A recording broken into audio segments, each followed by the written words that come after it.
ফ্যামিলির মধ্যে ছোট ভাই বিবাহ করে সংসার চালায়, বড় ভাই এখনো বিবাহ করে নাই। ছোট ভাই বিয়া শাদী কইরা একদিন জিজ্ঞাসা করে, এই মিয়া ভাই তুমি কি বিয়া করবা না? কারণটা কি, তুমি চুপচাপ বসে আছো কেন? এবার বড় ভাই কয়, হ্যাঁ বিয়া করব, তবে আমি মনের মতো মেয়ে পাই না, কারে বিয়া করব, সব ডানা খাড়ার দল। ছোট ভাই ভাবলেন সম্ভ্রান্ত পরিবারের একটা ভালো মেয়ে চায় আমার ভাই, খুঁজে খুঁজে একটা সম্ভ্রান্ত পরিবারের একটা দামি কন্যা রেডি করলো। এই যুবকেরা ভালো করে খেয়াল কর, পর্দার আড়ালের মায়েরাও খেয়াল করিয়েন, আমার বাবাজিরাও ভালো করে খেয়াল করিয়েন, ভালো করে বুঝো। বড় ভাইয়ের জন্য ছোট ভাই মেয়ে ঠিক করে ফেলল। বড় ভাই কি চাও, তার থেকে আরো দামি মেয়ে রেডি করে ফেলেছি। কি পরে বলেছেন, আরের লাইনে বড় দামি শিক্ষিতা নারী। বড় ভাই বুঝে ফেলাইছে, বলে এই মাইয়া না। আরে এত কষ্ট করে রেডি করলাম, এটা না মানি না, আমি যা চাই তা পাই না। ছোট ভাইকে তুমি আসলে বিয়েই করবা না? না করবো, তোর কপালে বিয়েই নাই। বড় ভাই একটা আওয়াজ দিছে, ভাই শোন, আল্লাহ যদি কবুল করে একদিন আগে পরে আমার কপালে বিবাহ থাকলে আমারে আল্লাহ মেয়ে দিবেন, তো কেমন মেয়ে চাও? আমি এমন একটা মাইয়া আমার বউ বানাইতে চাই, যেই বউ আমার ডান হাতটা ধইরা আমারে জান্নাতে নিয়ে যাবে। এর যুবক ভালো করে বুঝে আলো, হেলায় খেলায় তো কম কাটাইলি না রে যুবক। মনে চাইছে পার্কে যাবি, দৌড়ায় গেছো, কেউ বাধা দিছে মানো নাই। মনে চাইছে দাড়ি কাটবি, কেটে ফেলেছো, কেউ বাধা দিছে মানে না, মানো নাই। মনে চাইছে মোবাইল চালাবি, চালাইছো, বাধা মানো নাই। মা বাবায় বাধা দিছে, মায়েরে গালি দিছো, বাবারে গালি দিছো। আলেম বিরোধিতা করছে, আলেমের সাথে দুর্ব্যবহার করেছো। শিক্ষক বাধা দিছে, শিক্ষকের সাথে বেয়াদবি করেছো। কত রাত মোবাইল নিয়ে গুনাহ করে করে রাত কাটাইলি, আরো কত রাত গুনাহ করলে তোর আশা মিটবে, তারপরে তুই তওবা করবি বল? এমন একটা মেয়ে আমি বিবাহ করতে চাই যে আমাকে জান্নাতে নিয়ে যাবে আমার ডান হাত ধরে। ছোট ভাইকা তোর কপালে এমন মাইয়াও নাই, বিয়াও নাই। বড় ভাইকা আল্লাহ যদি কবুল করে সময় লাগবে না, ঠিকই কিছুদিনের মধ্যে খবর, এলাকার পাশে একটা খবর, একজন আল্লাহর ওলি আসেন, ওখানে মসজিদে থাকেন, এলাকার মানুষের জন্য দোয়া করেন। ওই বড় ভাই খবর পাইয়া তিনি দোয়ার জন্য চলে গেল।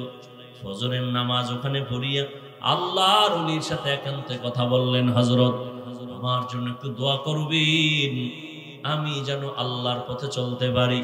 হযরত বলে, এই বিয়ে করছনি? কয় না। কেন করো না? বলে মেয়ে পাই না। কেমন মেয়ে চাও? হুজুর দোয়া করবেন, আমি এমন একটা মেয়েকে আমার স্ত্রী বানাতে চাই যে আমার ডান হাত ধরে আমাকে জান্নাতের পথে নিয়ে যাবে। কথা কইতেছে কইতেছে হঠাৎ কইরা জানালার বাহির থেকে একটা সালাম আসছে, একটা মেয়ে কচি কণ্ঠে সালাম আসছে, সালাম হুজুর, আমি এলাকার একটা গরিবের সন্তান, আমি একটা কন্যা সন্তান, দোয়ার জন্য আসছি। আমার বাবা গরিব, আমার মার ফ্যামিলিও বড় গরিব। ও মা, আল্লাহর ওলি জিজ্ঞাসা করে পর্দার আড়াল থেকে, মা তোমার বয়স কত? এত বিবাহ হয়েছেনি? বলে না হুজুর হয় নাই। কেন হয় না? এক তো আমি বড় গরিব, আমার বাবাও গরিব, তো আর একটা হলো আমি দুনিয়াতে ভালো কোনো সন্তান পাই না। কেমন সন্তান চাও? মেয়েটা ডাক দিয়ে কয়, হুজুর এমন একটা ছেলে আমার স্বামী বানাতে চাই, যেই ছেলেটা স্বামী হইয়া আমার হাত ধরে আমাকে জান্নাতের পথে নিয়ে যাবে। মিলছে নি? হ্যাঁ মিলে গেছে। হুজুর তো বুঝা ভালাইছে, দুই সাইড থেকে মিলে গেছে। এই তুই কারে খুঁজে পেয়ে গেছে? যুবক আল্লাহর শুকর আদায় করলেন, হুজুর আপনি যদি আমার বিবাহের বন্ধনকে সুন্দর করে দিয়ে দেন, আমি আল্লাহর শুকর আদায় করব। সংক্ষেপে বলে ফেললাম, বিবাহ হয়ে গেল, এবার স্বামী আর স্ত্রী দুইজন জীবন চালায়, ফুলের বাগানে চলতেছে। নামাজ আজান হয়ে গেছে, স্ত্রীর আগে স্বামী কয় নামাজে রেডি হও, আবার সুযোগ পেলে স্ত্রী বলে স্বামী কথা বন্ধ, নামাজের জন্য রেডি হও।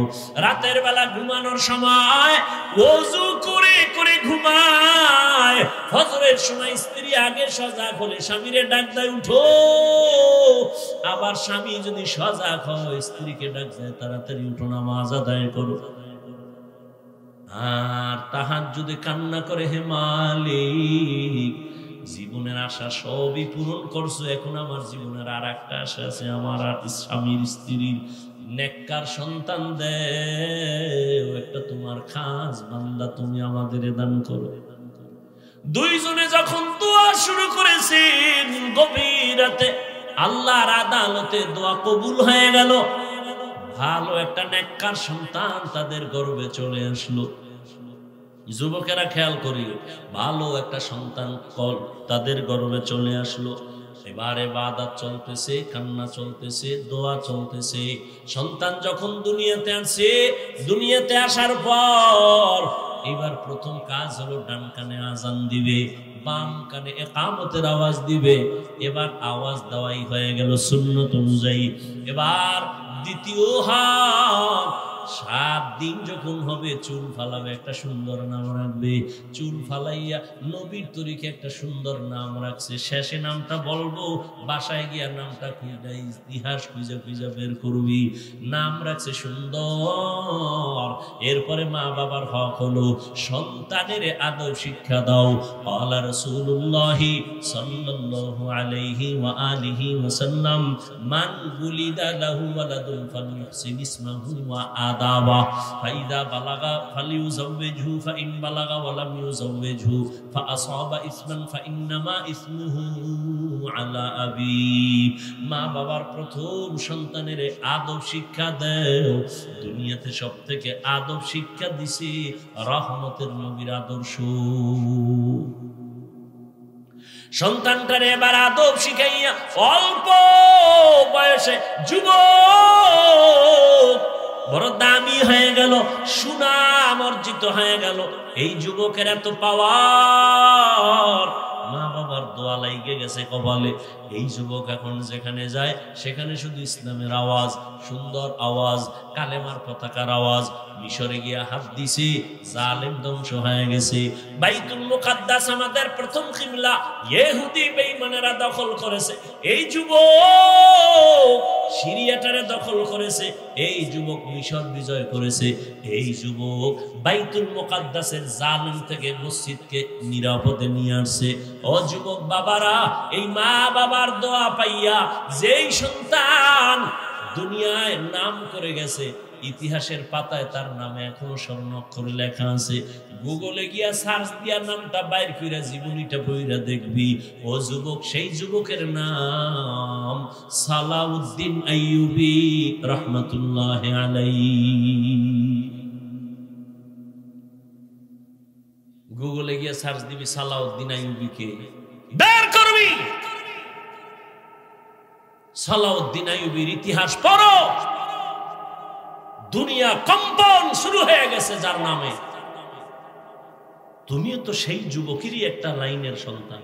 তোমার কি হলো? তোমার কিসের অভাব? তুমি কেন পারো না সমাজকে সুন্দরভাবে ফুটায় তুলতে, চরিত্রহীন না করে আদর্শওয়ালা বানাতে? তোমার মধ্যে আল্লাহ এত সুন্দর কিছু দিছেন যে তুমি একাই সম্ভব সমাজকে কুলুষ মুক্ত করা, আদর্শওয়ালা বানানো, গোটা দুনিয়াকে আলোকিত করা। মনটারে তৈরি করে নাও রে যুবক বাবা। ও পর্দা নারানের আম্মা জানেরা, আপনাদের সন্তানদেরকে যতই বয়ান আমি শুনাই, আপনাদের দোয়া যদি না থাকে সন্তান কোনোদিন সফল হতে পারবে না।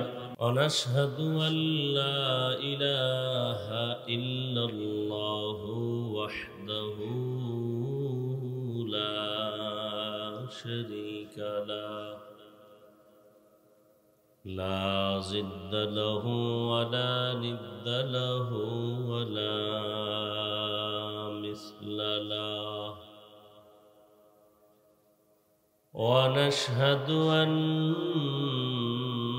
سيدنا وسندنا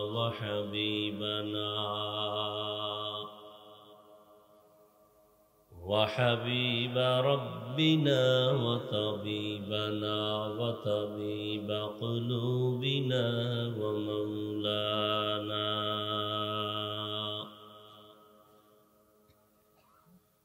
ومولانا محمدا عبده ورسوله أرسله بالحق بشيرا ونذيرا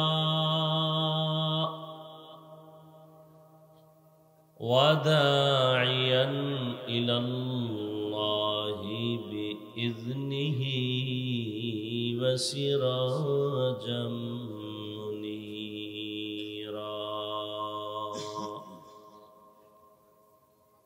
اللهم صل على محمد النبي الأمي وعلى آله وسلم تسليما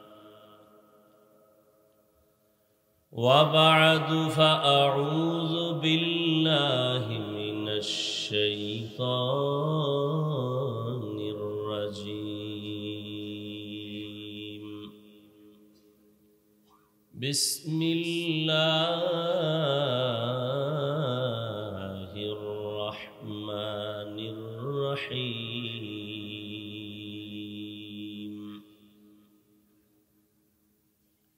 والعصر إن الإنسان لفي خسر إلا الذين آمنوا وعملوا الصالحات وتواصوا بالحق وتواصوا بالصبر أقال رسول الله صلى الله عليه وآله وسلم كل أمتي يدخلون الجنة إلا من أبى قيل من أبى قال من أطاعني دخل الجنة ومن عصاني فقد أبى أو كما قال النبي عليه الصلاة والسلام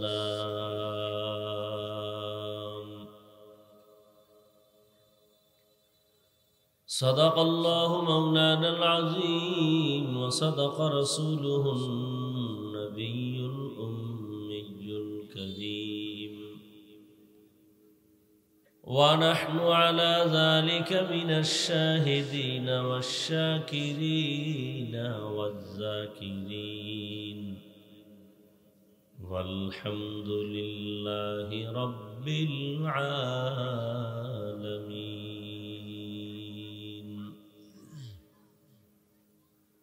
سبحانك لا علم لنا إلا ما علمتنا إنك أنت العليم الحكيم رب اشرح لي صدري ويسر لي أمري واحلل عقدة من لساني يفقه قولي درفشانی نے تیرے قطروں کو دریا کر دیا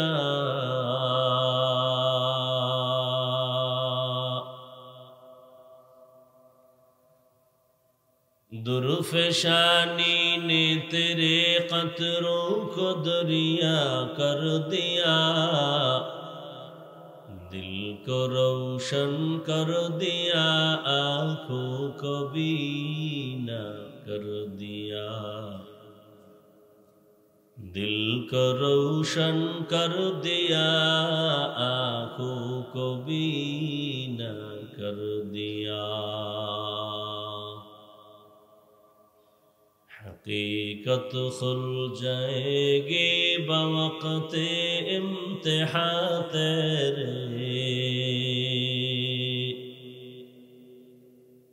हकीकत खुल जाएगी बवक़्ते इम्तिहान तेरे कि सुस्ती में या मेहनत में गुजारी जिंदगी तूने कि सुस्ती में या मेहनत में गुजारी जिंदगी तूने मुहम्मद ने आकर कुफर को मिटाया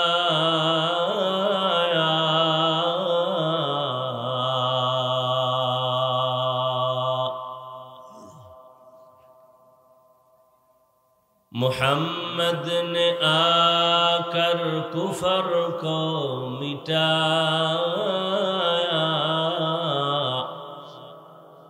कुफर को मिटा कर सदाक़त बताया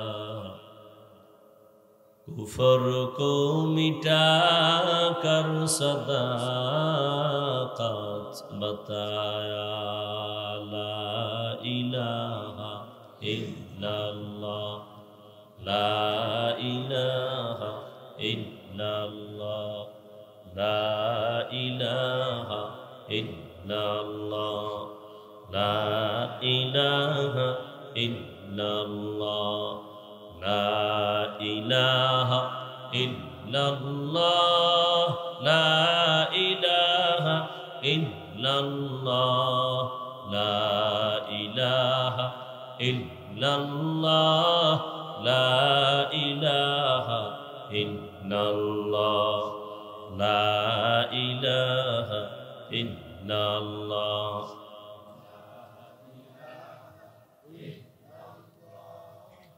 ला इलाहा इल्लल्लाह मुहम्मदुर রাসূলুল্লাহ।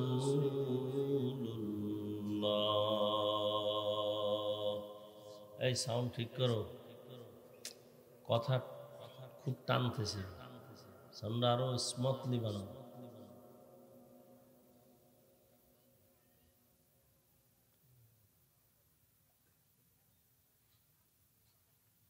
নরারকান্দি সমাজ কল্যাণ যুব সংগঠনের উদ্যোগে আয়োজিত 2 দিন ব্যাপী বার্ষিক ওয়াজ মাহফিল প্রথম দিন 6 জানুয়ারি 2025। উপস্থিত মোহতারাম সম্মানিত সভাপতি, প্রধান অতিথি, বিশেষ অতিথি বৃন্দ, হযরত উলামায়ে কেরাম,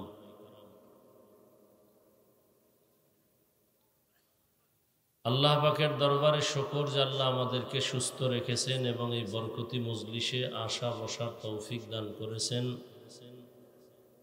নিয়ামতের শুকর আদায়ার্থে ইমানের আওয়াজকে উঁচু করে এক আওয়াজে উচ্চ কণ্ঠে সকলেই কালিমাত শুকর উচ্চারণ করি আলহামদুলিল্লাহ।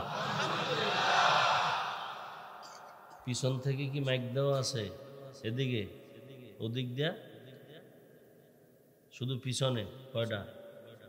একটা, ওটা বন্ধ করো করে এই মনিটরের সাউন্ড বাড়ান, বক্সের সাউন্ড বাড়ান। দরুদ ও সালাম সৈয়দুল মুরসালিন রহমাতুল লিল আলামিন শফিউল মুজনিবিন খাতামুন নবিয়্যিন সৈয়দুস সাকলাইন ইমামুল মুরসালিন হযরত মুহাম্মদুর রাসূলুল্লাহ, সবাই পড়েন সাল্লাল্লাহু আলাইহি, আবার পড়েন।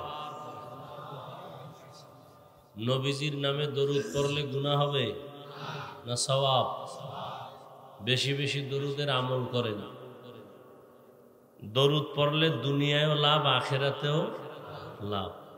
এটা পড়তে কি কষ্ট আছে নাই। কমপক্ষে প্রতিদিন 300 বার দরুদ শরীফের আমল করবেন। কতবার? বেশি পড়লে গুনাহ হবে। আল্লাহর কাছে যেন এই দরুদের আমল পেশ করা যায়, বেশি বেশি দরুদের আমল। আপনার দুনিয়াতে যত মুসিবত হোক না কেন, সব কিছুর ঔষধ দরুদের মধ্যে। আপনার বিশ্বাসের পার্সেন্ট যত, ফলাফলও কি তত। দুনিয়ার পেছনে দৌড়ান, অস্ত্র তো আল্লাহ আপনার হাতে দিয়েছেন। দরুদের অস্ত্র ব্যবহার করেন, দোকানের ব্যবসা, ঋণ, মুসিবত সব কমপ্লিট হয়ে যাবে, কেটে যাবে। দরুদের এত বরকত, আখিরাতের বরকত তো আছেই। এমনকি যদি লাগাতারে দরুদের আমল চালু রাখতে পারেন তো ইনশাআল্লাহ ঘুমের ঘরে রসুলের সাথে মোলাকাত হয়ে যাবে। আল্লাহ আমাদের বেশি বেশি দরুদের আমল করার তৌফিক দান করেন।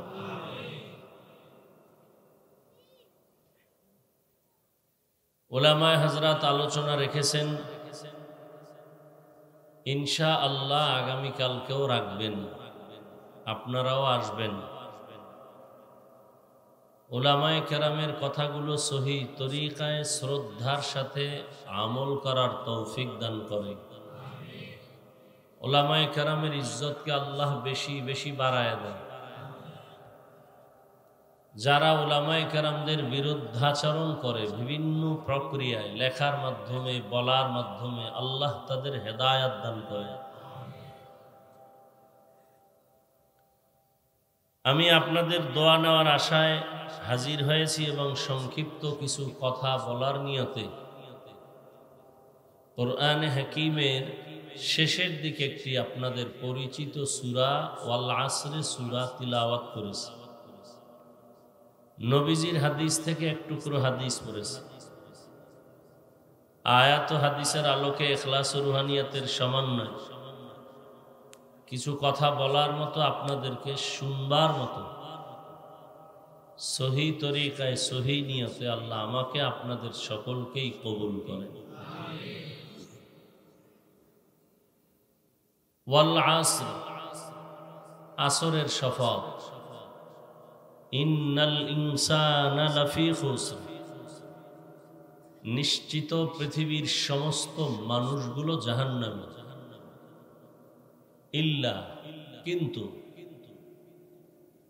আমানু, আল্লাযীনা আমানু ওয়া আমিলুস সালিহাত, যারা ঈমান আনবে এবং আমলে সালেহ করবে।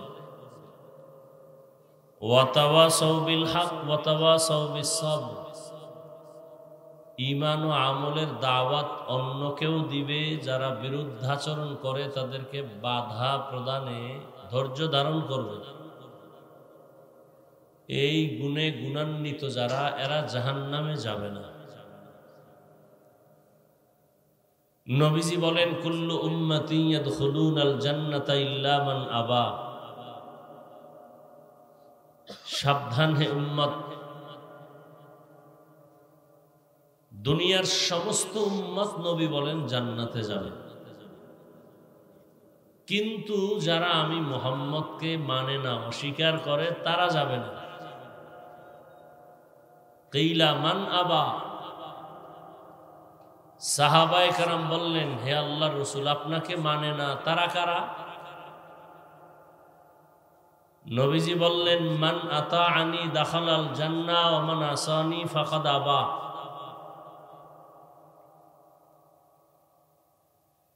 যে আমার আনুগত্য করে, অনুসরণ করে, সে জান্নাতে যাবে, যে অনুসরণ বিরোধিতা করে সে জাহান্নামে যাবে।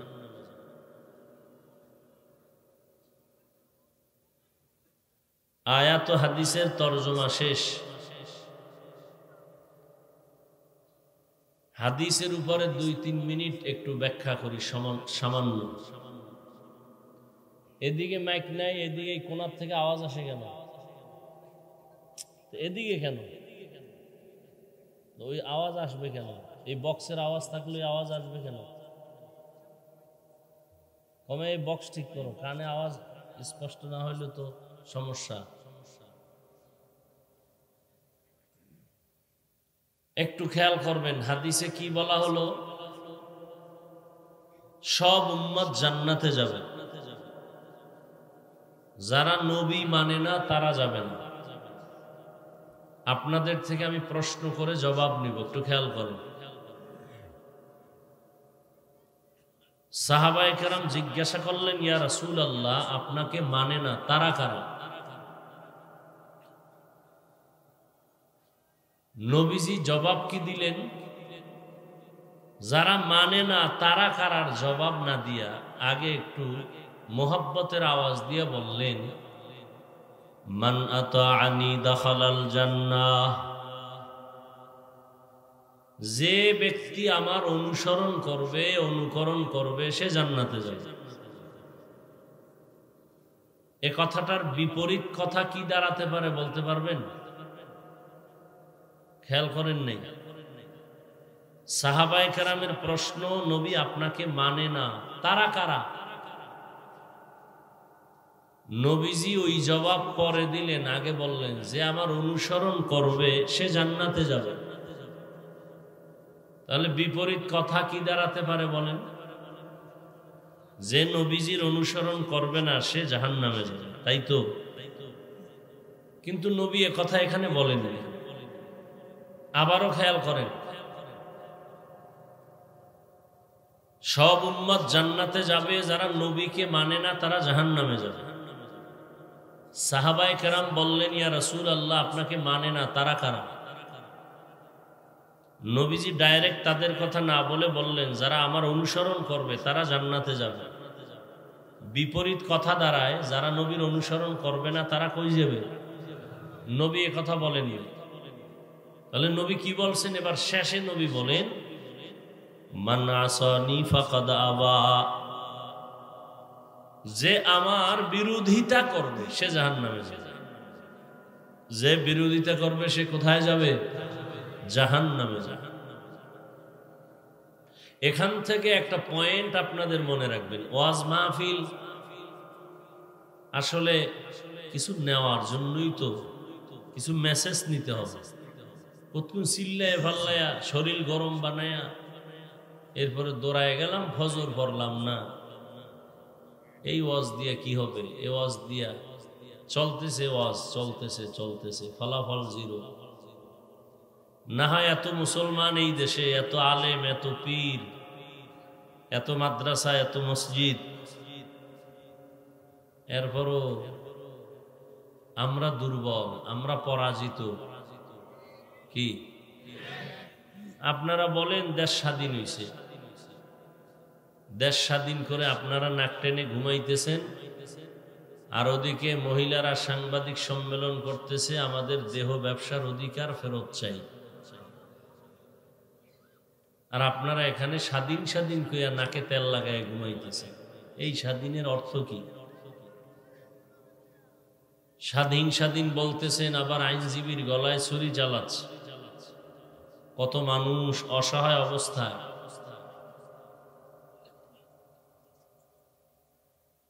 বড় কঠিন এক পরিস্থিতি আমাদের জীবনের উপর অতিবাহিত হতে চলছে।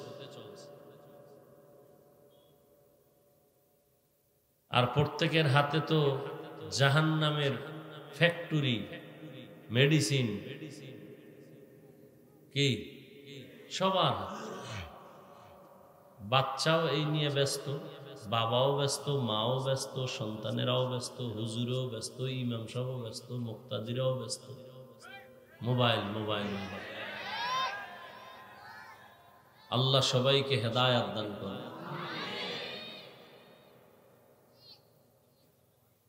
ছুরি একটা হাতে নিয়ে নিজের গলা কাটা,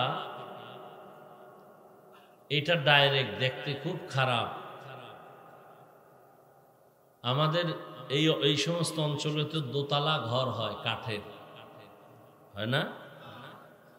তো আমাকে গ্রাম এলাকায় বলে কাঠ একটা পোকায় খায়, হ্যাঁ না? কি কয়? গনে খায় না? উপর দিয়া কমপ্লিট সুন্দর, ভেতর দিয়া ফুলটাই নষ্ট।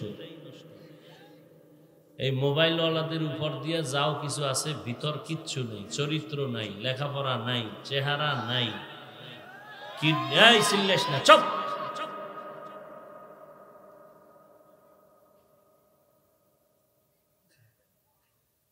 এটা কি কোনো আদব?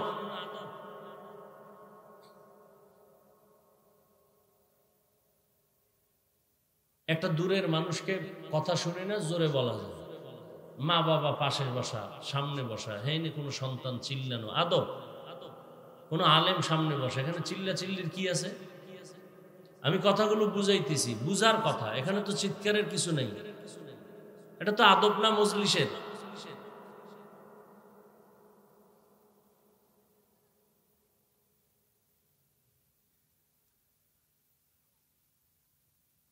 আল্লাহ সব ভাইকে হেদায়েত দান করুন।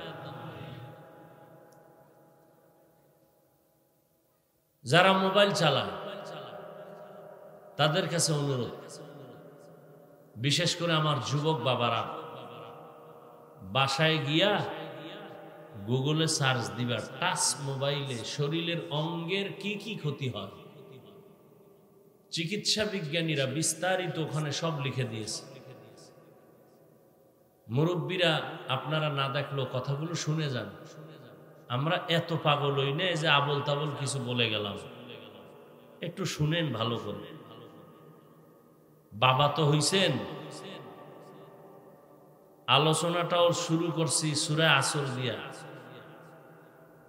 মা বাবার জন্য খুব সতর্কবাণী আয়াতের মধ্যে আছে। কিয়ামতের দিন প্রত্যেক সন্তান পিতামাতার বিরুদ্ধে আল্লাহর আদালতে মামলা দিবে। কোরআন শরীফের আয়াত। বহু মা বাবা বড় বড় নেক আমল করিয়াও শুধু সন্তানের অপরাধের কারণে জাহান্নামে যেতে হবে, শুধু সন্তানের অপরাধের কারণে। এই মোবাইলের কারণে কিডনি ড্যামেজ হয়ে যাইতেছে, ব্রেন নষ্ট, হার্ট দুর্বল, লেখাপড়া নাই, চরিত্র নাই, চোখের পাওয়ার নাই, কানের পাওয়ার নাই। এই মোবাইলের কারণে কত সন্তানের সাথে মা বাবার দূরত্ব, স্ত্রী স্বামীর মাঝে দূরত্ব। এই মোবাইলকে কেন্দ্র করে কত সন্তান মায়ের সাথে বেয়াদবি, বাবার সাথে বেয়াদবি, ছাত্র হলে শিক্ষকের সাথে বেয়াদবি, উম্মত হলে আলেমের সাথে বেয়াদবি। এই একটা মোবাইলকে কেন্দ্র করে কত সন্তান মায়ের টাকা চুরি করে, বাবার টাকা চুরি করে, না দিলে বন্ধুর পকেট কাটে, না দিলে দোকানে চুরি করার সম্মিলিত চক্রান্ত করে। এক কথায় এই মোবাইলের কারণে আপনার মধ্যে, যুবকের মধ্যে কিছুই নাই, আছে একটা রূহ। আজরাইল যদি রুহটা নিয়ে যায় তো তুমিও নেই। তাহলে মোবাইল কি পরিমাণ ক্ষতি করছে, যা ভাষা নাই বলার। কিন্তু বাবাও বাধা দেয় না, মাও বাধা দেয় না। বলার দায়িত্ব আমার, বলে গেলাম, মানবেন কিনা সে দায়িত্ব আপনার। আল্লাহ একটা বেহেশতের বাগানে নিয়ে আসছেন, এটা বড় দয়া।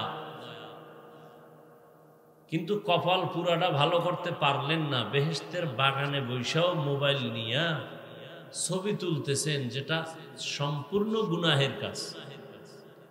দুনিয়ার কোনো মুফতি সাহেবের বাবারও ক্ষমতা নাই এটাকে উল্টায় বলবে।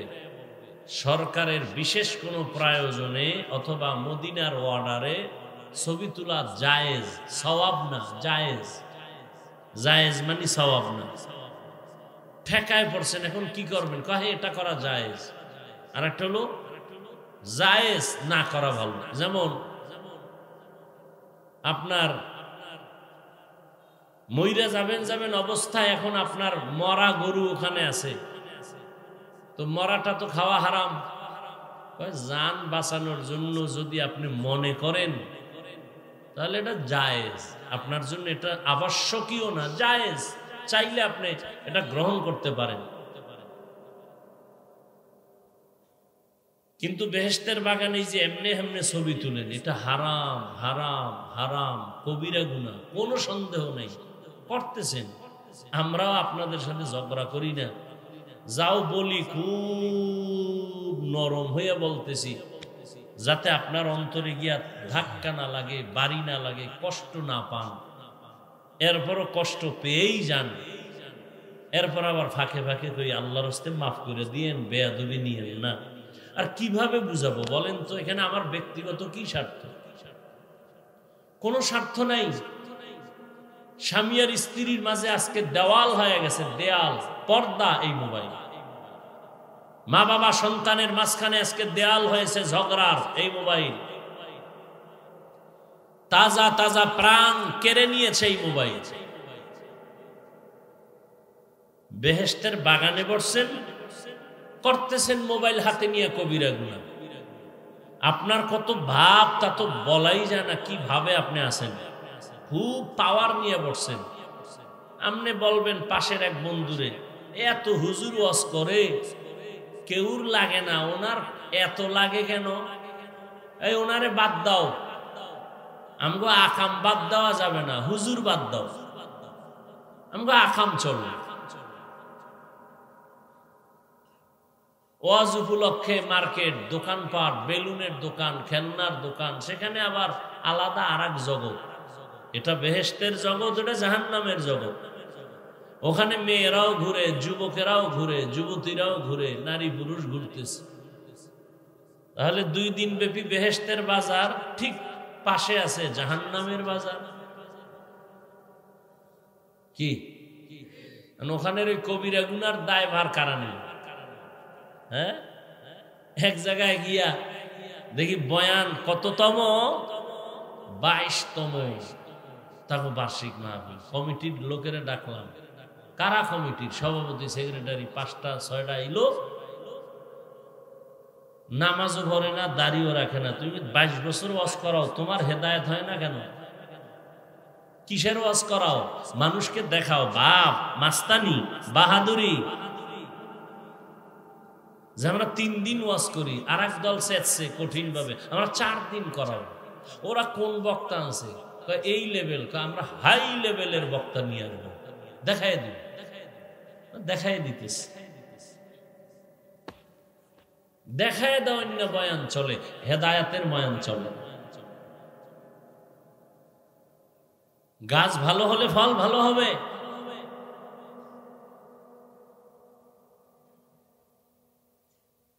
আয়োজক বৃন্দ যদি ইখলাসওয়ালা হন, ওখানে হেদায়াতের বাতাস আসতে থাকবে, হেদায়াতের বাতাস আসতে থাকবে।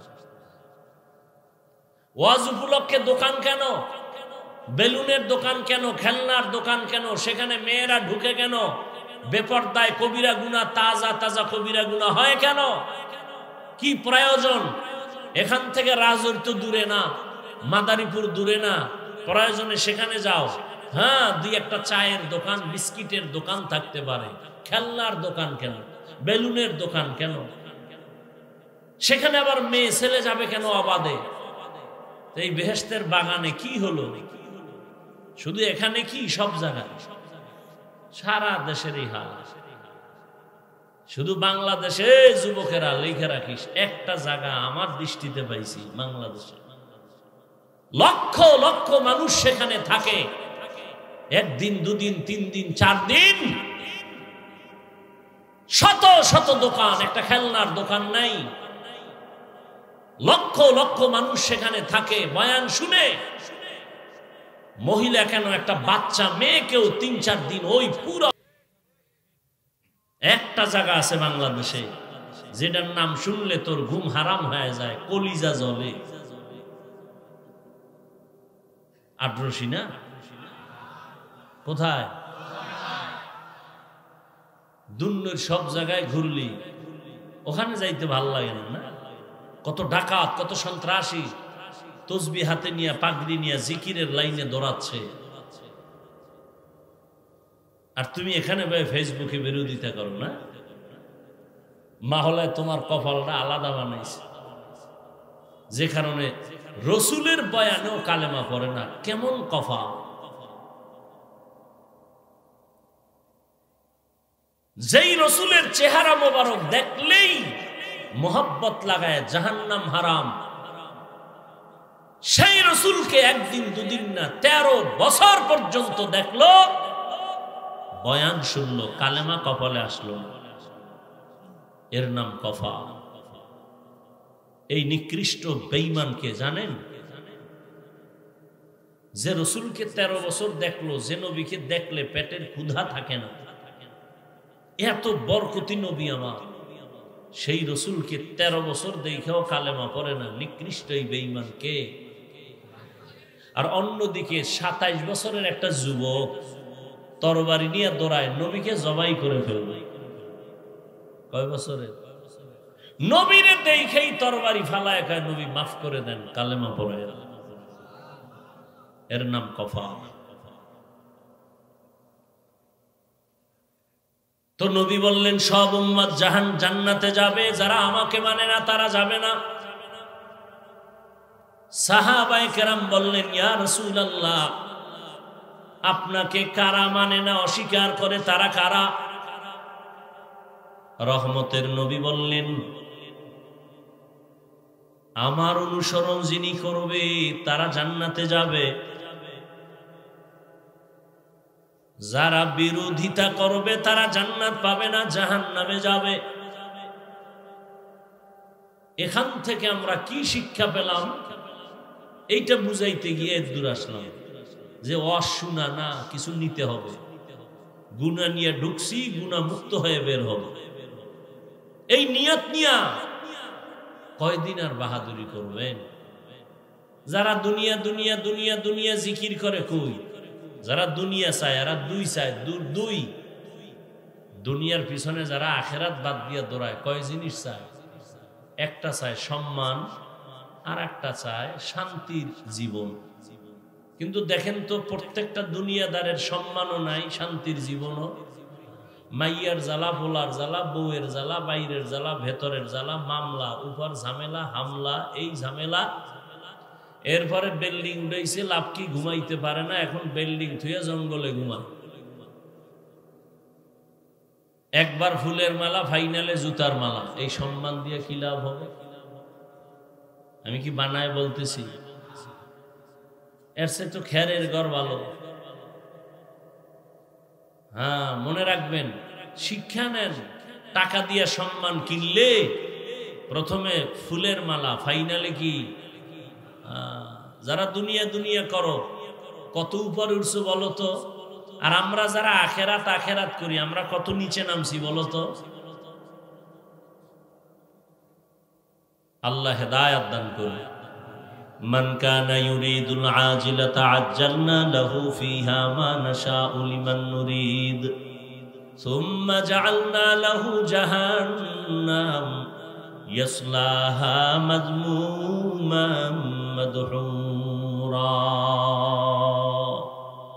যে দুনিয়া চায় আল্লাহ তাকে দ্রুত দুনিয়া দিয়া দেয়, কিন্তু পরিণাম ফলে তার জন্য জাহান্নাম। আল্লাহর নবী বলেন, যারা আমার বিরোধিতা করবে তারা জাহান্নামে যাবে। এখান থেকে আমরা দুইটা সবক নিয়ে নেই। এ দুনিয়ায় যারা নবীর আদর্শ মানে না, তারা দুই দলে ভাগ হয়ে আছে। এক দল, বাংলায় অর্থ বলবো তারা বিদ্রোহী, আর এক দল হলো আগ্রহী। এক দল দরদি, আর এক দল বিরোধী। যারা নবী মানে না এরা কয় দল? এক দল আগ্রহী, আর এক দল। ধরে নেন, আমি বুঝাবার জন্য বলছি। এখানে আমি ডান দিক থেকে একটা যুবকের জিজ্ঞাসা করলাম, এই যুবক, নবীর আদর্শের দাড়ি রাখো না কেন, নামাজ পড়ো না কেন? যুবক কি বলে? হাফিজ ভাই, নামাজ দরকার, দাড়ি দরকার, পারি না, চেষ্টা করতেছি, দোয়া করবেন। কি বুঝলেন? বিদ্রোহী না আগ্রহী? অন্যদিকে আমি যদি বাম দিকের এক যুবকের জিজ্ঞাসা করি, বাবা নামাজ পড়ো না কেন, দাড়ি রাখো না কেন? আমার কথা শেষ না হতেই জবাব দেয়, না রাখলে অসুবিধা কি? এরকম বেয়াদব নাই? এ কি আগ্রহী না বিদ্রোহী? রহমতের নবীর আদর্শ মানার ক্ষেত্রে বিদ্রোহীর আর এক নাম হলো বেঈমান। খুব বুঝেন, কিন্তু আরো বুঝেন। একটা ছেলে দাড়ি রাখে না, তাকে গালি দেওয়া যাবে না। আগে বুঝতে হবে ওই যুবকটা কি আগ্রহী না বিদ্রোহী। একজনে নামাজ আদায় করে না, তাকে গালি দেয়া যাবে না। আগে বুঝতে হবে লোকটা কি আগ্রহী না বিদ্রোহী। আগ্রহী বান্দা মুমিন, বিদ্রোহী বান্দা বেঈমান। আরো স্পষ্ট করে বললাম, যারা নবীর আদর্শে দাড়ি রাখে না তাকে গালি দেওয়া যাবে না, আর একজনে দাড়ি পছন্দ করে না তাকে ছাড় দেওয়া যাবে না। ব্যবধান আছে না নেই? একজনে নামাজ পড়ে না তাকে গালি দেয়া যাবে না, আর একজনে নামাজকে পছন্দ করে না তাকে ছাড় দেয়া যাবে না। সুযোগ পেলেই জুতার বাড়ি দিতে হবে। ব্যবধানটা বুঝছেননি? তাহলে একজনে নামাজ পড়ে না তারে গালি দেওয়া যাবে? আগে বুঝতে হবে সে আগ্রহী না বিদ্রোহী। আগ্রহীর নাম মুমিন, বিদ্রোহীর নাম বেঈমান। কত বড় আল্লাহর দুশ্মন যে নামাজ তো পড়েই না, দোয়া চাইবে, ভাই দোয়া কইরেন চেষ্টা করব, উল্টা ধাক্কা দেয়, না পারলে অসুবিধা কি? কত বড় নিকৃষ্ট বেয়াদব চিন্তা করতে পারেন? আল্লাহ হেদায়েত দান করে।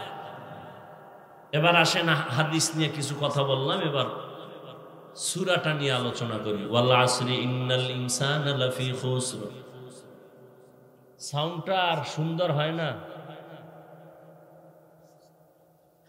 এখানে মিক্সার মেশিন নাই, এরকম কেন রিভার্ব দিতে পারেন না? ইকো যেন না হয়। মানুষের বডির জন্য রুহু আসল, রুহু নাই, এই বডির কোনো কি নাই।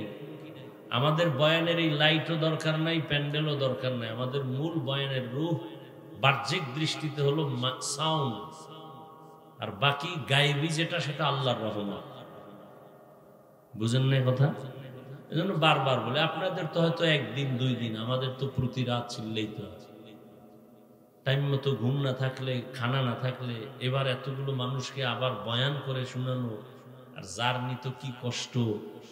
এরপরেও চলতেছে চলতেছে, আল্লাহ যতক্ষণ চালাবেন চলবে। এই জন্য একটু বেশি এটার দিকে খেয়াল রাখা উচিত। রাখি বলি, আপনারা হয়তো অনেকে অনেক কিছু ভাবেন, বেয়াদবি মাফ করে দিয়ে। ওয়াল আসরি ইন্নাল ইনসানা লাফি খুসর। সূরাটা সকলের পরিচিত একটি সূরা। পর্দার আড়ালের মা বোনেরাও এই সূরাটা কোরআন শরীফ পড়তে না জানলেও শুনতে শুনতে মুখস্থ হয়ে গেছে। সূরাটা ছোট কিন্তু পাওয়ার অনেক বড়। চার মাযহাবের চার ইমামের এক ইমাম হলেন ইমাম শাফিঈ রাহমাতুল্লাহি আলাইহি। তিনি বলেন, আমার আল্লাহ কোরআনে হাকিমের মধ্যে অনেকগুলো আয়াত নাজিল করেছেন। আম্মা জান আয়েশা রাদিয়াল্লাহু আনহার প্রসিদ্ধ বর্ণনা মতে কোরআনের আয়াত সংখ্যা হলো ৬৬৬৬। ইমাম শাফিঈ রাহমাতুল্লাহি আলাইহি বলেন, আল্লাহ পাক শুধুমাত্র ওয়াল আসরি সূরাটাই যদি দিতেন, আর অন্য কোন আয়াত যদি আল্লাহ অবতীর্ণ নাও করতেন, আর দুনিয়ার সব মানুষ যদি ওয়াল আসরে সূরাটার উপরে জীবন চালাইতো, বিনা হিসাবে জান্নাত পেয়ে যাইত। এবার বুঝেন সূরাটার পাওয়ার কত। সূরাটার শুরুতে রব্বে কারীম কসম করেছেন ওয়াল আসর, আসরের শফাত। ইন্নাল ইনসানা লাফি খুসর। আল্লাহ তাআলা সূরাটার শুরুতে আসরের শফাত করলেন।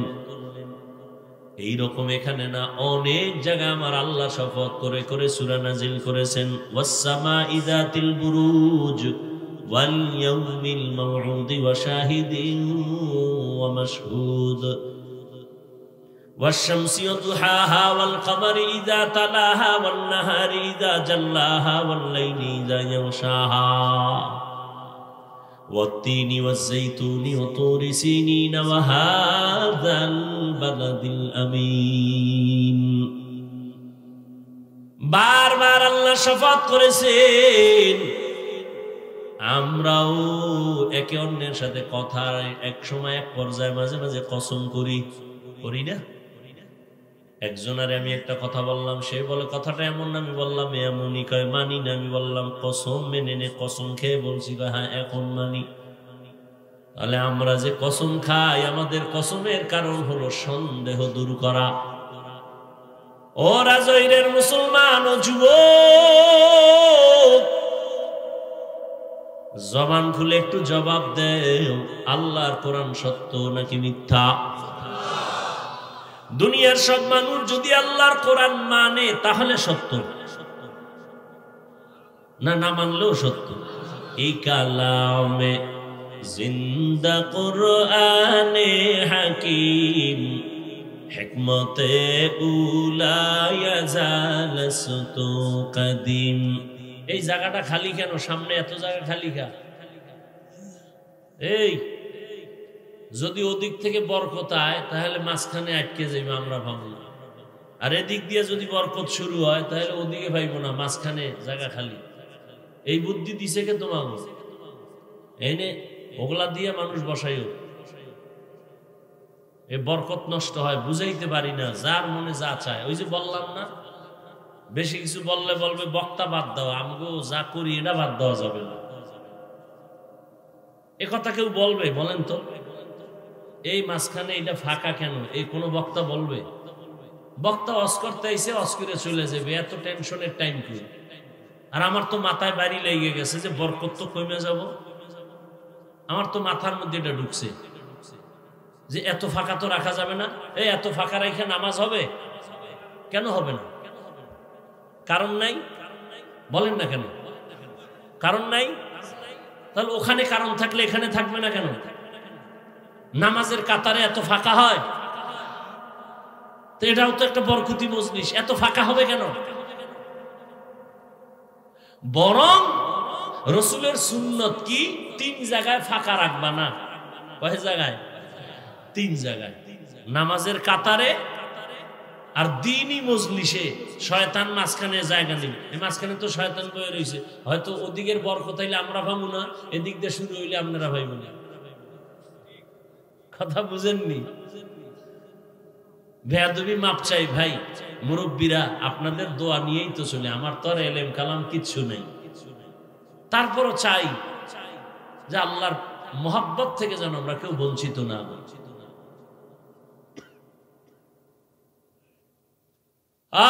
আল্লাহ সবাইকে সহি বুঝ দান করেন।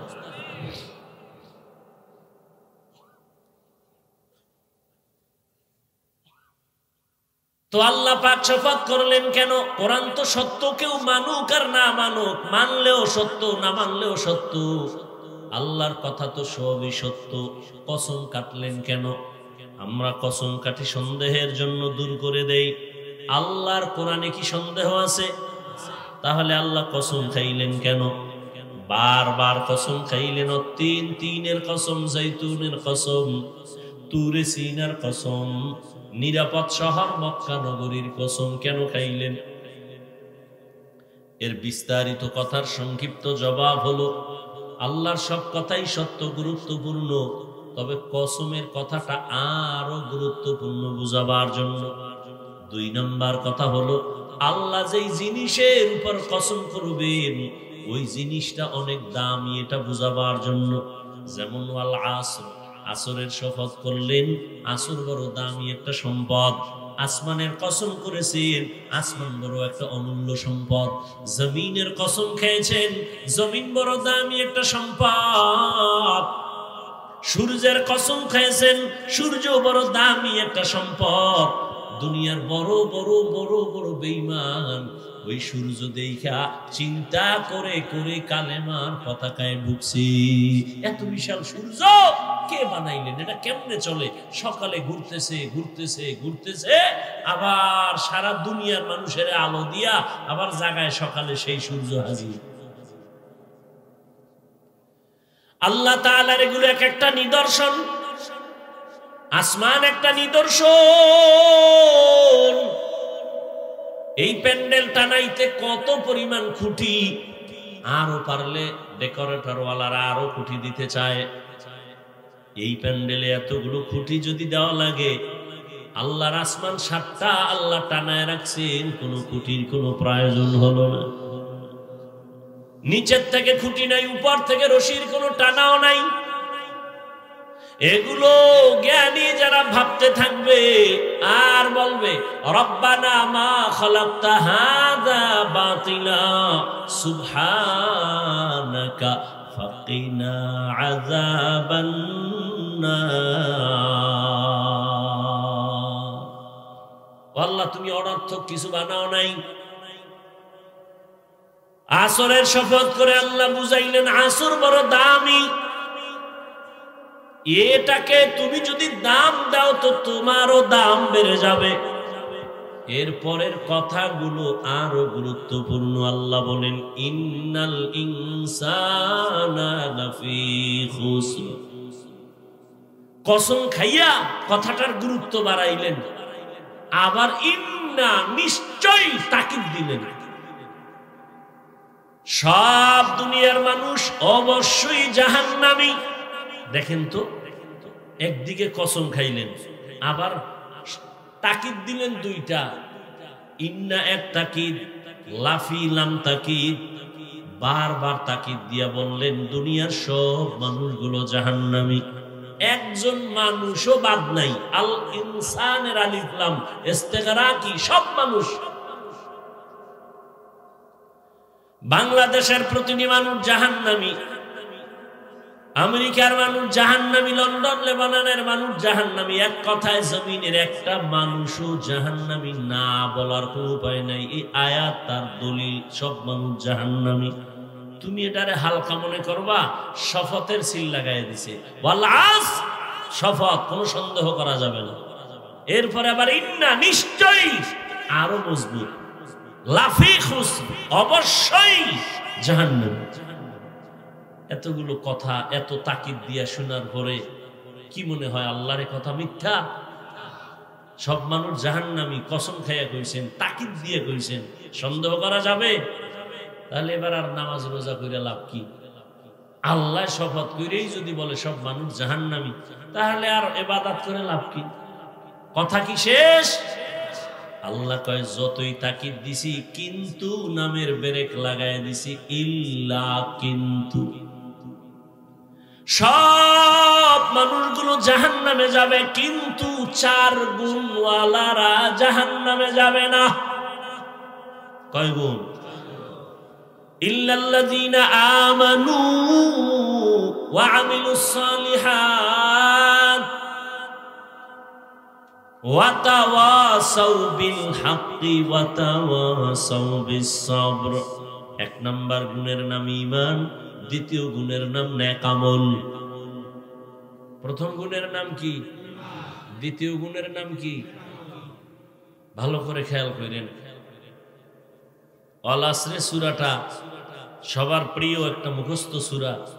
ছোট্ট সূরার মধ্যে পুরা জিন্দেগি ঢুকানো। টের পাইবেন কে জান্নাতের পথে আছেন, কে জাহান্নামের পথে আছেন। এই সূরা আপনাকে বলে দিবে। সব মানুষ জাহান্নামে যাবে, 4 গুণওয়ালারা জান্নাতে যাবে। 4 গুণের মধ্যে প্রথম 2টা গুণ ঈমান আর নেক আমল, এটা আল্লাহর হক। কার হক? আল্লাহর হক। আরো যে 2টা গুণ আছে, ওই 2 গুণ হলো বান্দার হক। সেটা কি? ঈমান ও আমলের দাওয়াত অন্যকে দাও, আর যারা ঈমান আমলের বিরোধিতা করে তাদের বাধা দেও, ধৈর্য ধারণ করো। এখান থেকে কি বুঝলাম? ঈমান আর আমল আল্লাহর হক, অন্যরে দাওয়াত দেওয়া। বাংলায় বলে সৎ কাজের আদেশ দাও, অসৎ কাজে বাধা দাও। এই 2টা গুণ হলো বান্দার হক। আপনারা শুনছেন আগেও, আল্লাহর হক যদি বান্দা ত্রুটি করো আদায় করতে আল্লাহ ক্ষমা করে দিবেন, কিন্তু বান্দার হক বান্দা যদি ক্ষমা না দেয় আল্লাহ ক্ষমা দিবেন না। তাহলে যারা আমরা ঈমানওয়ালা আমলওয়ালা, আমাদের মাত্র আল্লাহর হক আদায়ের পথে আমরা আছি, ঈমান আছে আমল আছে, মাত্র আল্লাহর হক আদায়ের পথে আছি। কিন্তু জান্নাত পাওয়ার জন্য 4 গুণ লাগবে, আরো 2টা গুণ হলো বান্দার হক। ঈমান আমল আমি একা আনলে হবে না, অন্যরে দাওয়াত দেওয়া লাগবে। ঈমান আমলের দাওয়াত, যারা বিরোধিতা করবে বাধা দেওয়া লাগবে। অতএব যারা শুধু ঈমান আনছি, নেক আমল করি, জিকির করি, তাহাজ্জুদ পড়ি, পীরের কাছে যাই, তাবলীগে যাই, এখনো কিন্তু জান্নাত রেডি না। বান্দার হক আরো 2টা গুণ আছে, আদায় করছেন কিনা হিসাব মিলান।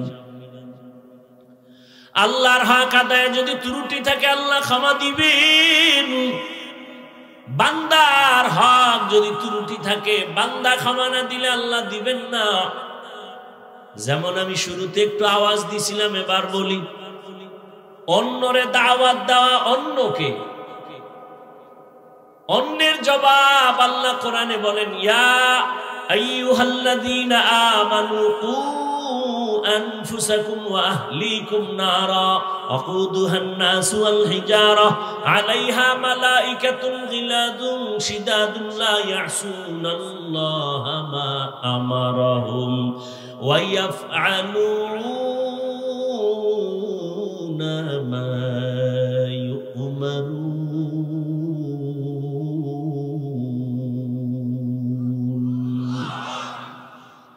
আল্লাহ বলেন, ও মুমিন, জাহান্নাম থেকে নিজেকে বাঁচাও, তোমার আহালকে বাঁচাও।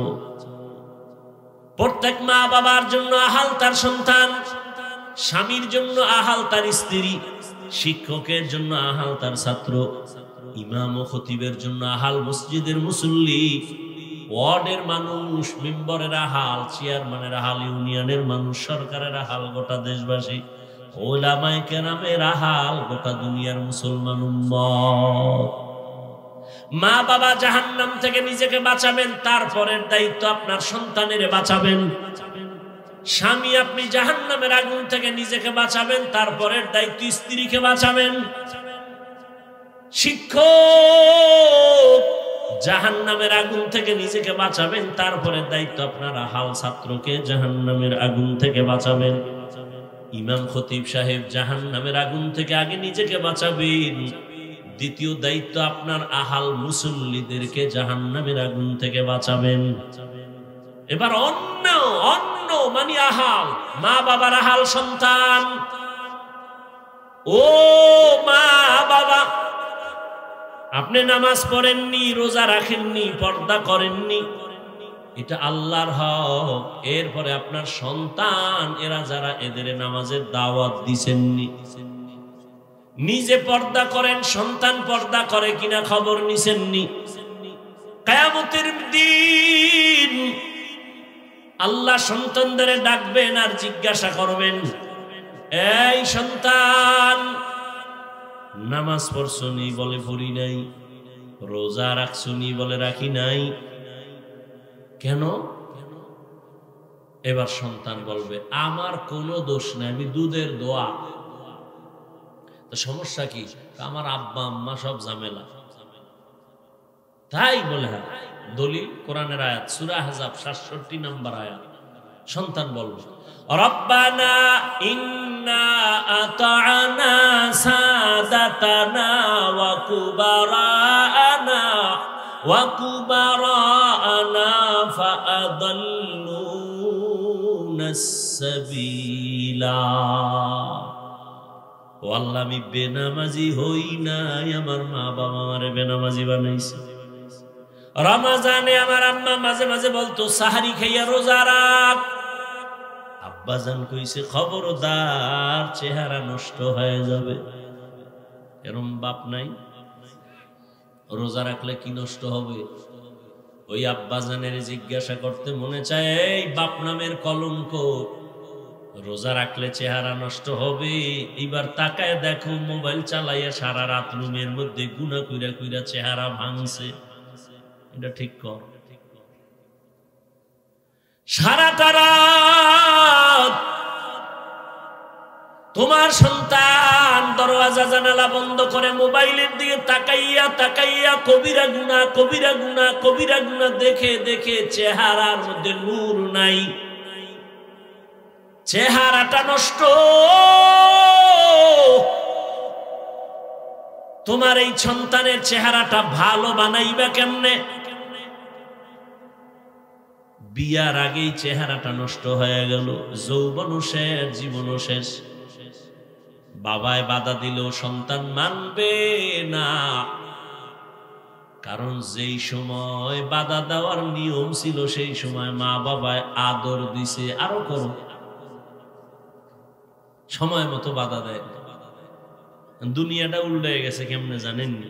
প্রত্যেক সন্তান মা বাবারে ভয় করবে, আর এখন উল্টা মা বাবা সন্তানের ভয় করে, কখন পিডায়। প্রত্যেক ছাত্র শিক্ষকের ভয় করবে, কিন্তু এখন শিক্ষক ছাত্রকে ভয় করে, কখন বেদবি করে ফেলবে। লিকুল্লি শাইইন জিনাতুন ফিল ওয়ারা ওয়া জিনাতুল মারই তামামুল আদাবি। আজ খোদা কা হি মে তৌফিকে আদব বেআদব মাহরুম গাশত আজ ফজলে রা। ও পর্দার আড়ালের আম্মা জানেরা, ও আমার বৃদ্ধ বাবাজি, কিয়ামতের দিন সন্তান মা বাবার বিরুদ্ধে আল্লাহর আদালতে আরজি পেশ করবে, হে আল্লাহ, আমার মা বাবা নামাজের তালিম আমারে দেয় নাই, রোজার কথা বলে নাই, ওয়াজ মাহফিলে মাঝে মাঝে বাবায় যাইতো, আমারে দাওয়াত দেয় নাই, আমার আব্বা জান জুমার নামাজে যাইতো, কখনো জুমার নামাজে আমারে ডাকে নাই। এবার আল্লাহ কইব, ঠিক আছে, সব মাইনে নিলাম, তুই বাবার কারণে পড়ো নাই, আচ্ছা তোরে না আমি একটা বিবেক দিছিলাম, ভালো মন্দ যাচাই করা, কাহা দিছিলাম। দেখো না কত সন্তান মা বাবা চায় না নামাজ পড়ুক, এরপরও মা বাবার কথা ডেঙ্গিয়ে গিয়ে নামাজ পড়ে নাই। তুই বললি না কেন, ভালোটা গ্রহণ করলি না কেন?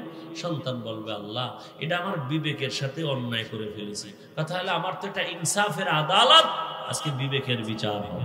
দাঁড়া, ইন্নাস সামআ ওয়াল বাসারা ওয়াল ফুআদ কুল্লু উলাইকা কানা আনহু মাসউলা।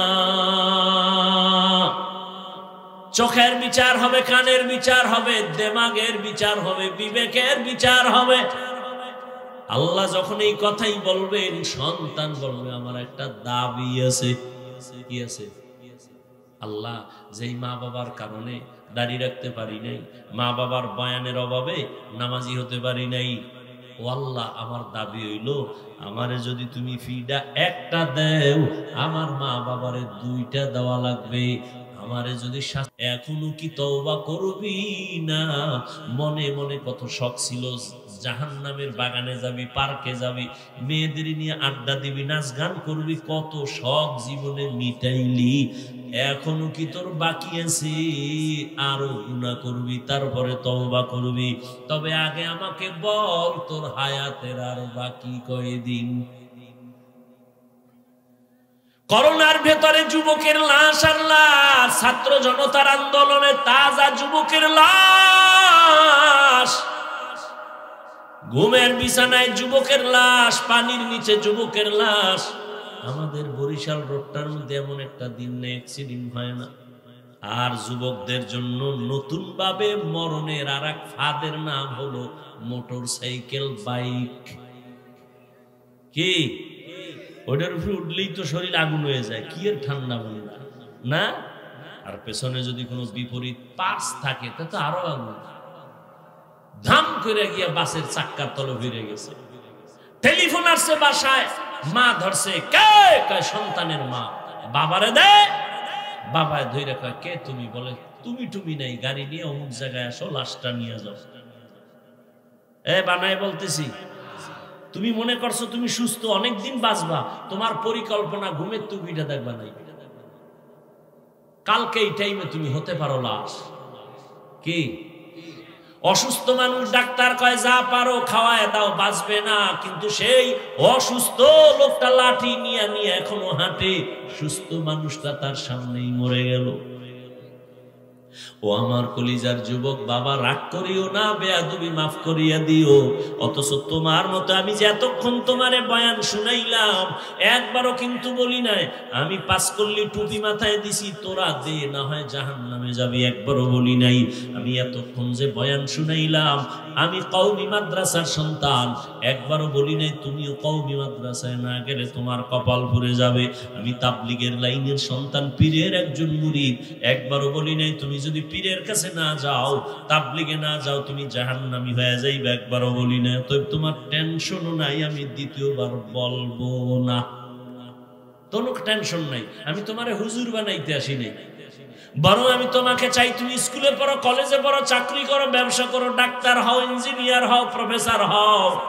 তবে আমার ছোট একটা দাবি, জীবনে বেয়াদব হইবা না। তোমার আচরণে কোনোদিন মা বাবা যেন কষ্ট না পায়, উলামায়ে কেরাম কষ্ট না পায়, শিক্ষকেরা যেন কষ্ট না পায়। কারণ মা বাবারে কষ্ট দিয়ে যদি সামনে আগাও, কপাল পুড়ে যাবে, চরিত্র ধ্বংস হয়ে যাবে।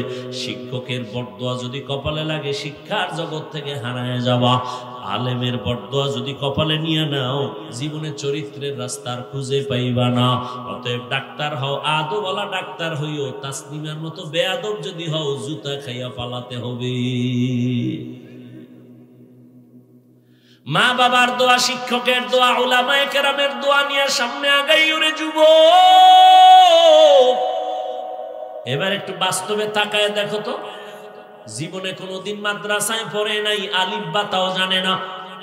তোমার মতো যুবক স্কুলে পড়ে, কলেজে পড়ে, চাকরি করে, ব্যবসা করে, 5 বেলার নামাজ পড়ে, সত্য কথার সাক্ষী দাও আসেনি।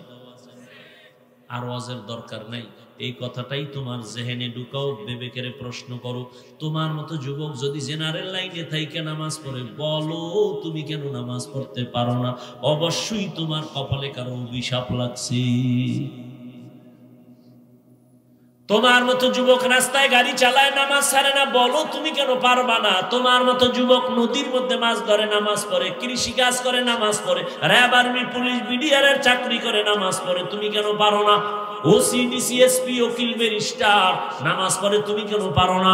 তোমার মতো যুবক শ্রমিকের কাজ করে, ব্যবসা করে, হালাল ভাবে চলে, ঢাকা কলেজে গিয়ে দেখাস, জাহাঙ্গীরনগরে গিয়ে দেখো, তোমার মতো ছাত্র কলেজে পড়ে, মাথায় পাগড়ি, বড় দাড়ি, বড় জামা, মসজিদের খতিব।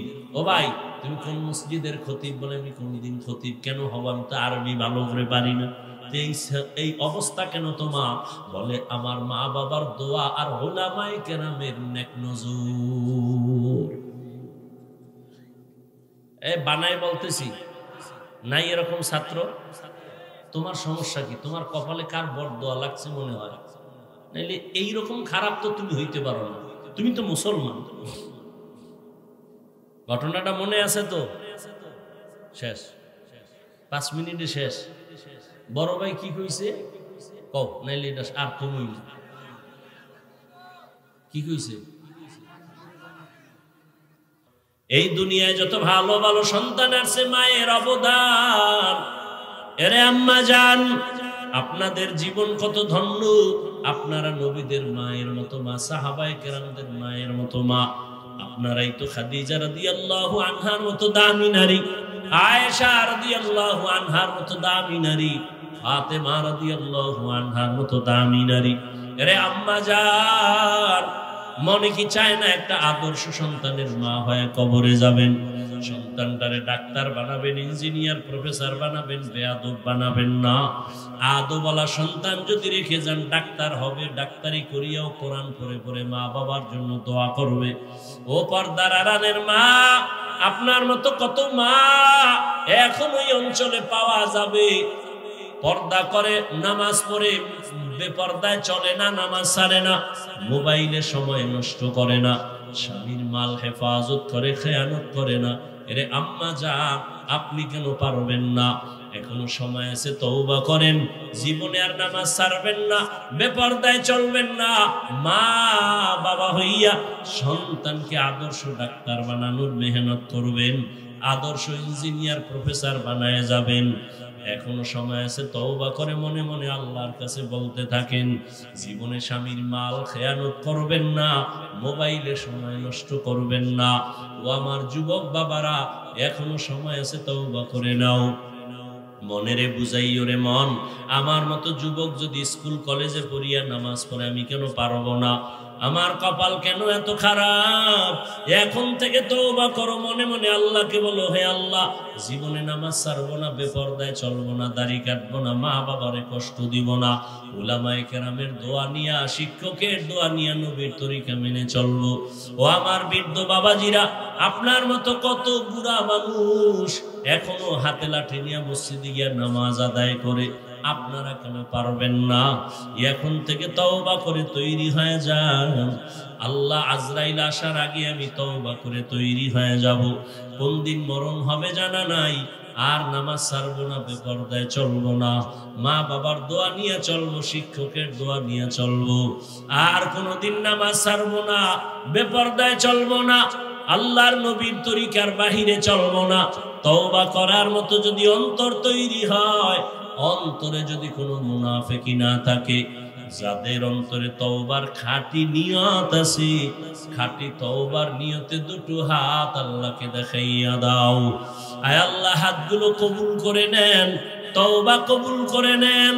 আয় আল্লাহ, তওবার উপরে মজবুত হইয়া আমাদেরকে চলার মতো তৌফিক দান করে দাও, আমিন। আলহামদুলিল্লাহি রাব্বিল আলামিন।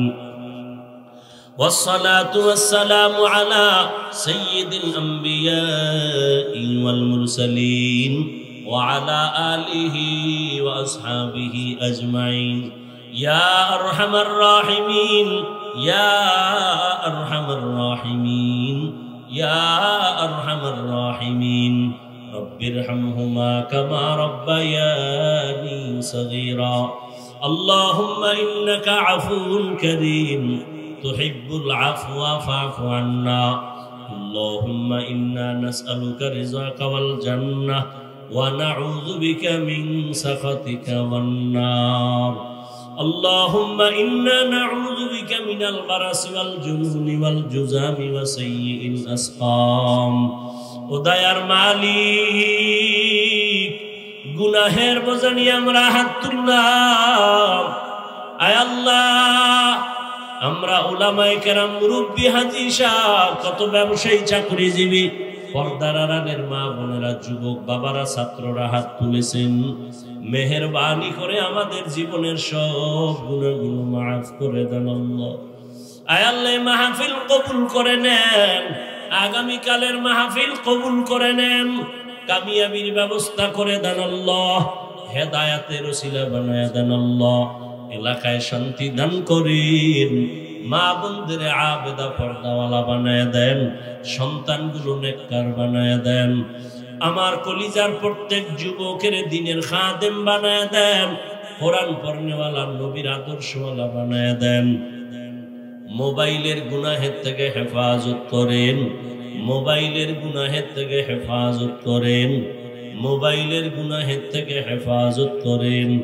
আয় আল্লাহ, যারা ব্যবসা চাকরি করে কামাই রুজিতে হালাল ভাবে বরকত বাড়ায় দেন, হারাম থেকে হেফাজত করেন।